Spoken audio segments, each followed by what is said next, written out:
Everyone, we are Group 6 and we are going to report Module 11. First, we all know that Rizal was a knowledge leader of illustrator movement of Filipinos in Europe. Right as the Philippine League.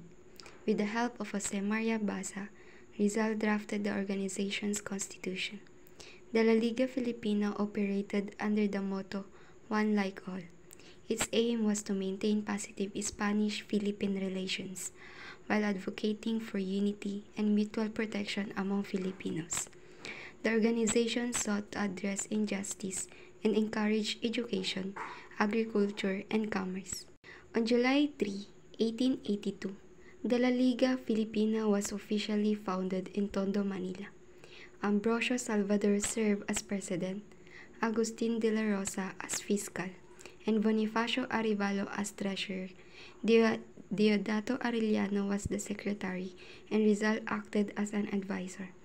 The La Liga Filipina prioritized peaceful means of reform before resorting to revolution.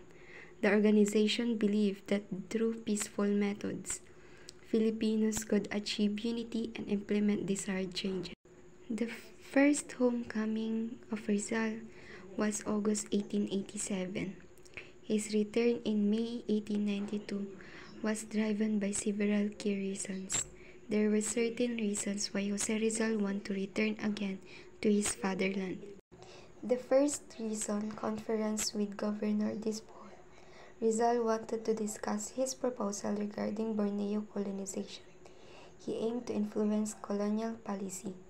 He sought to present his perspective on the issue.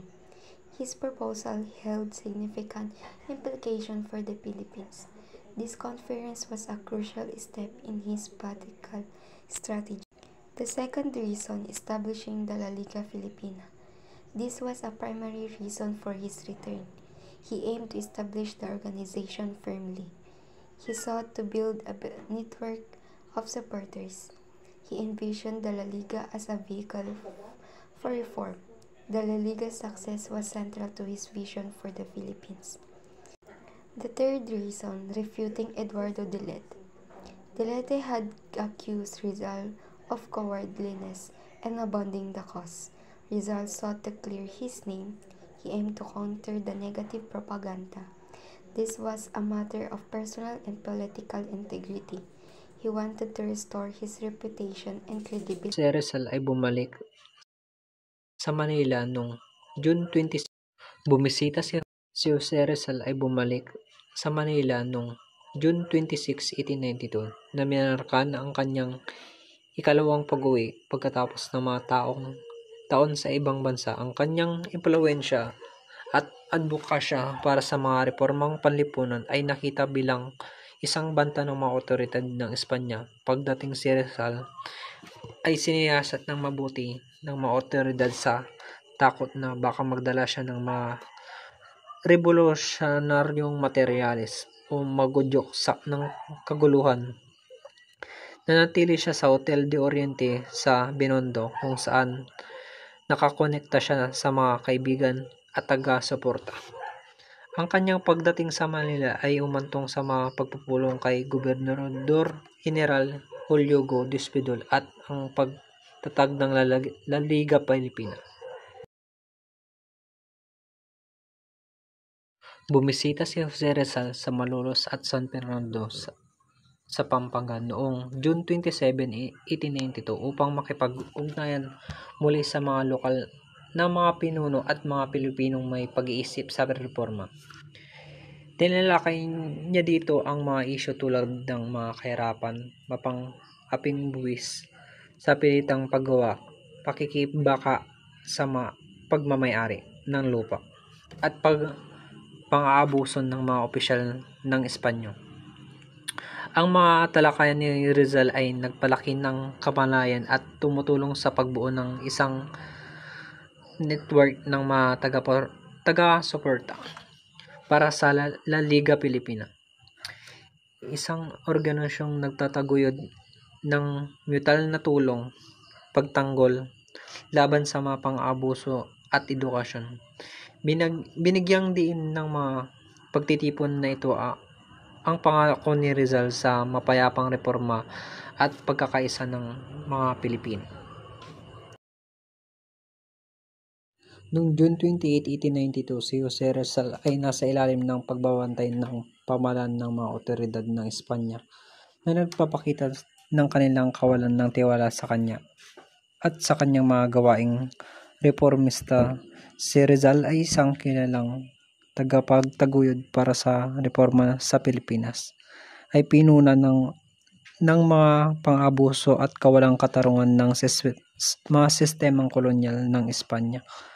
Ang kanyang impluwensya sa kilusang nasyonalista ay nagbanta sa pamahalaan ng Espanya na natatakot na ang kanyang mga ideya ay maaring magdulot ng pag-iimagsiko kaguluhang sibil.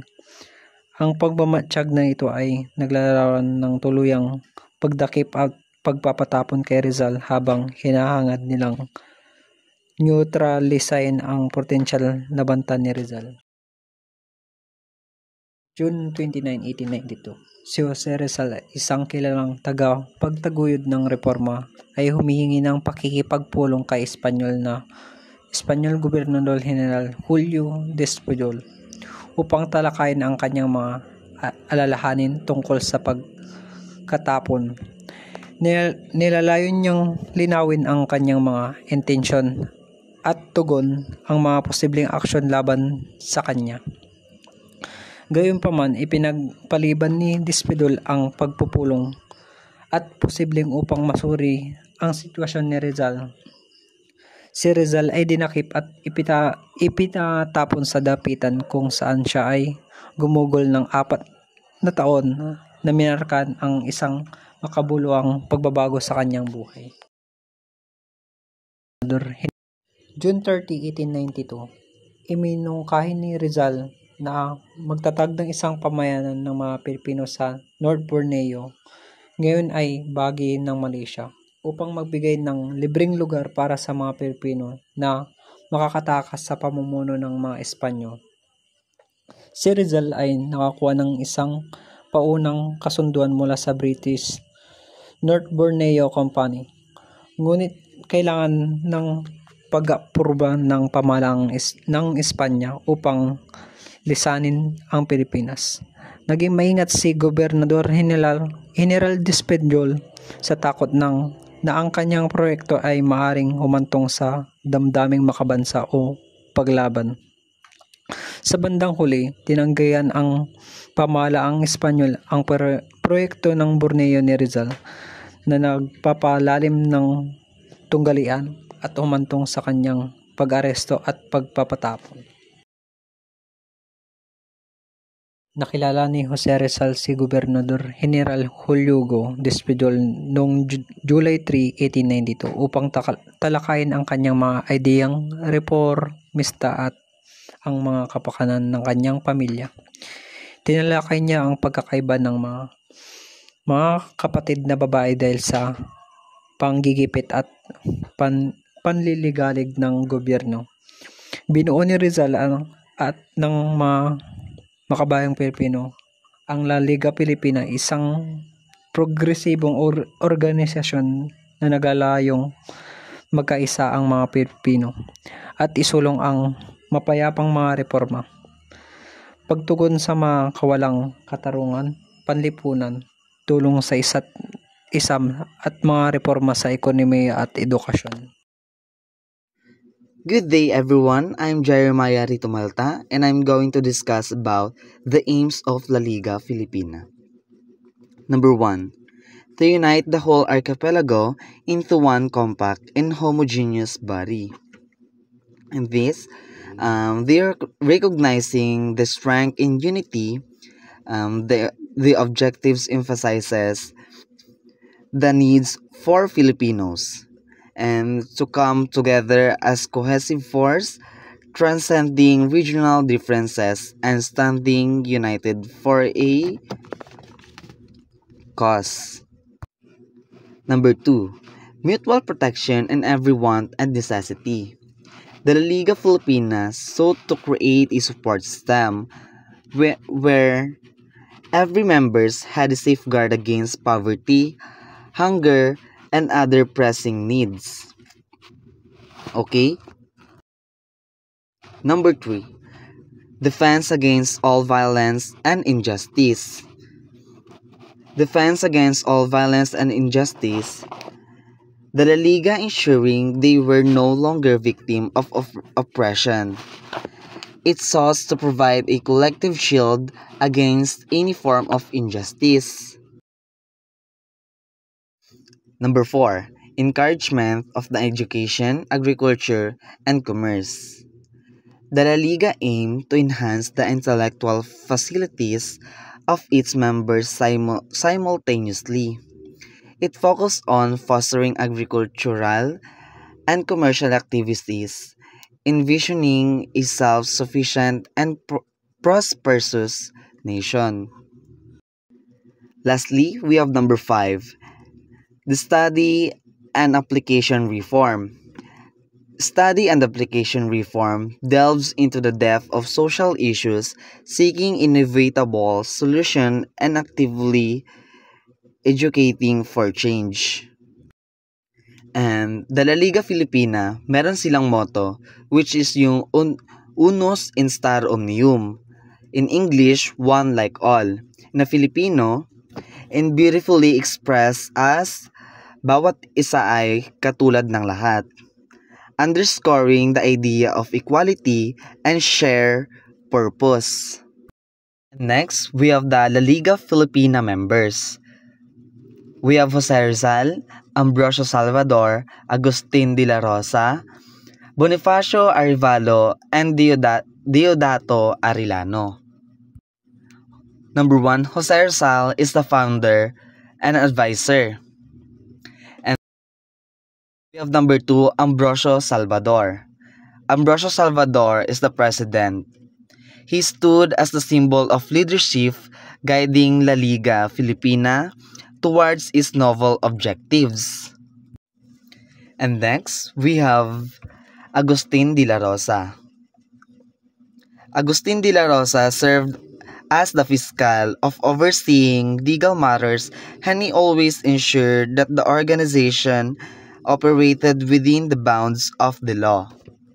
And next, we have Bonifacio Arevalo. Bonifacio Arevalo is the treasurer. He is the one who is responsible for financial matters of the league, which is the La Liga Filipina. And lastly, we have Deodato Arellano. Deodato Arellano is the secretary. He took on a crucial role of the secretary and ensuring that the organization's communications and affairs were managed efficiently. And as you can see naman po, meron pang mga ibang members.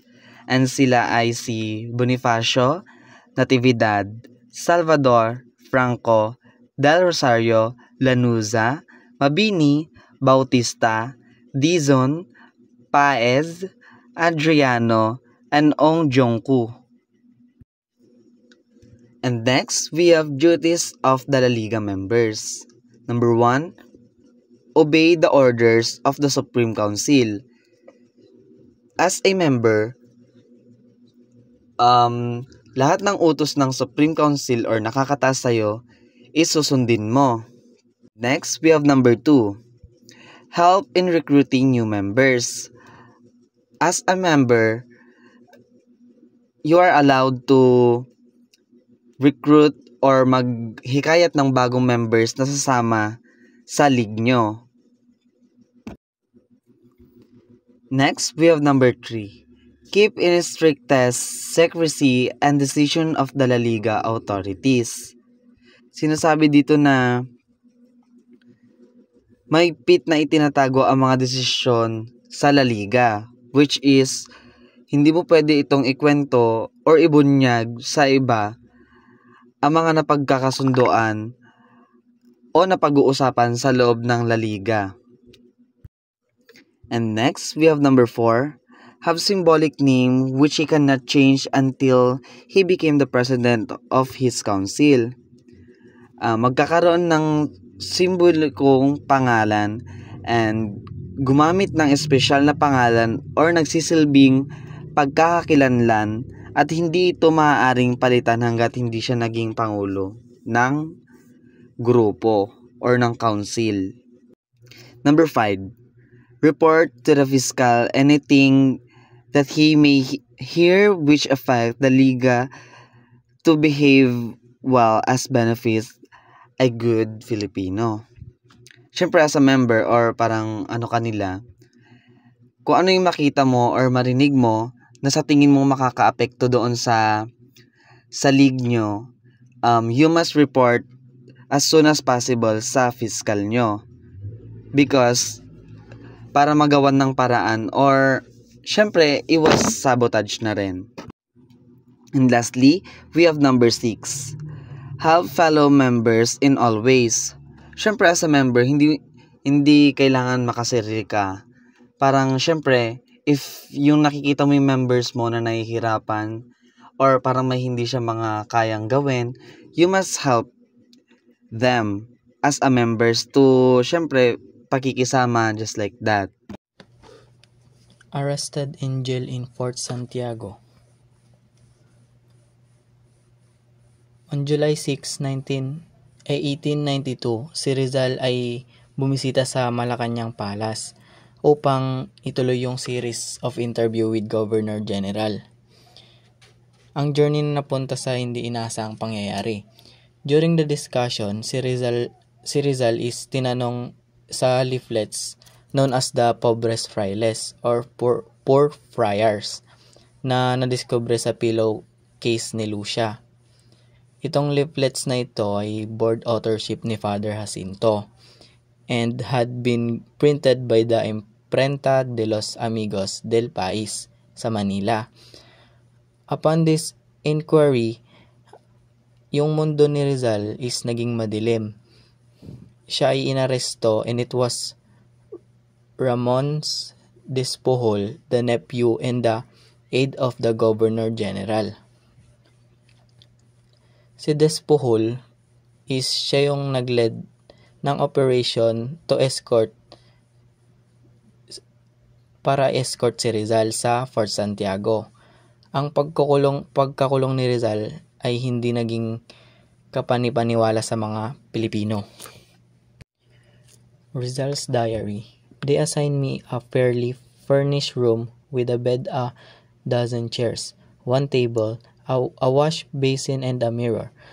The room had 3 windows, one without grill which opens on a patio, another with grills which looks out on the city walls and the beach, and another which was the door closed with a padlock. 2 artillerymen as sentinels guarded it.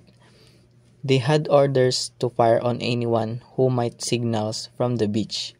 I could not write nor speak with anyone except to the officer on duty. July 7, 1892. Gaceta de Manila published the story of Rizal's arrest. The same issue, gubernatorial decree, have him the reasons for Rizal's deportation as follows. Good day everyone, my name is Larito A. Partida. Ngayon i-discuss ko ang the reason for Rizal deportation as follows. Rizal had published book and articles abroad which show this loyalty to Spain and which were frankly anti-Catholic and imprudently anti-friar.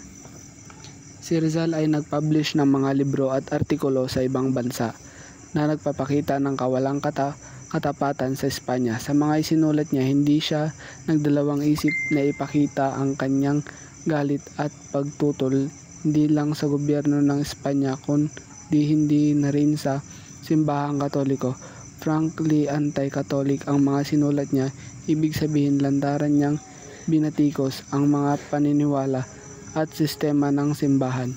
At higit pa rito, tinawag din itong imprudently anti-friar kasi matapang niyang pinuna ang mga fraile, lalo na ang abuso at katiwalaan nila sa Pilipinas. Sa pamamagitan ng mga sinulat na ito, ipinakita ni Rizal ang kanyang pagsuporta sa pagbabago at kalayaan ng bansa kahit pa sa labas siya ng Pilipinas nagsusulat. And on that Number 2.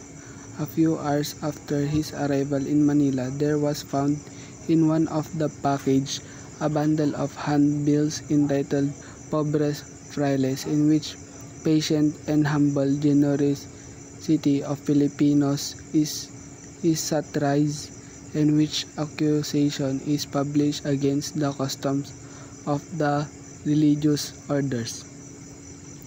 Sa mga pamphlet na ito, satirical o patuyang binabatikos ang mga religious orders, lalo na ang mga praile. Nilalarawan dito ang mga Pilipino bilang sobrang pasensyoso at mapagkumbaba, na parang sinasabi na sobra ang pagtitiis nila sa pang-aabuso ng mga praile. Ang mga akusasyon dito ay diretsyong nagpapakita ng mga mali at katiwalaan ng mga religious custom ng mga praile, kaya't sobrang ikinigalit ito ng mga Kastila. Para sa kanila, malinaw na atake ito hindi lang sa simbahan kundi sa mga nakasanayang customs na pinamumunuan ng mga praile. Number 3. His novel El Fele was dedicated to the memory of 3 traitors, and on that title page he wrote that in view of vice and errors of the Spanish administration, the only salvation for the Philippines was separation from the mother country. Ang nobela ni Rizal na El Filibusterismo ay dedicated o inaalay sa alaala ng 3 traidor, sina Gomburza, Padre, Gomez, Burgos at Zamora, na binitay ng mga Kastila dahil sa paratang na pagtraidor sa pamahalaan. Sa title page ng nobela, sinulat ni Rizal na dahil sa mga mali, bisyo at pang-aabuso ng mga administrasyong Kastila, ang tanging paraan para maligtas ang Pilipinas ay ang tuluyang paghihiwalay mula sa ina nitong bansa, ang Espanya. Ibig sabihin, para kay Rizal, ang kalayaan lang ang magbibigay ng tunay na solusyon sa mga problema ng Pilipinas. Matapang niyang ipinanawagan ang separasyon o kalayaan mula sa Espanya dahil naniniwala siyang yun lang ang makakapagbigay ng katarungan at tunay na pag-unlad para sa bayan. At July 15, 1892, 12:30 a.m., Rizal was brought under heavy guard to the steamer Cebu, which was sailing for Dapitan. This is steamer under Capitan Delgras sailing south passing Mindoro and Panay. Ang pagbabantay kay Rizal ay sobrang higpit dahil itinuturing siyang banta ng mga Kastila dahil sa kanyang mga ipinaglalaban at mga isinusulat laban sa pamahalaang Espanya.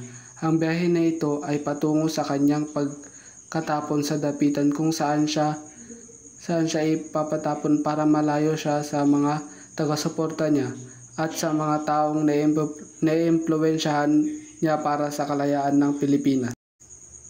Few hours after. Good day everyone, my name is Larito A. Partida. Ngayon i-discuss ko ang the reason for Rizal deportation as follows.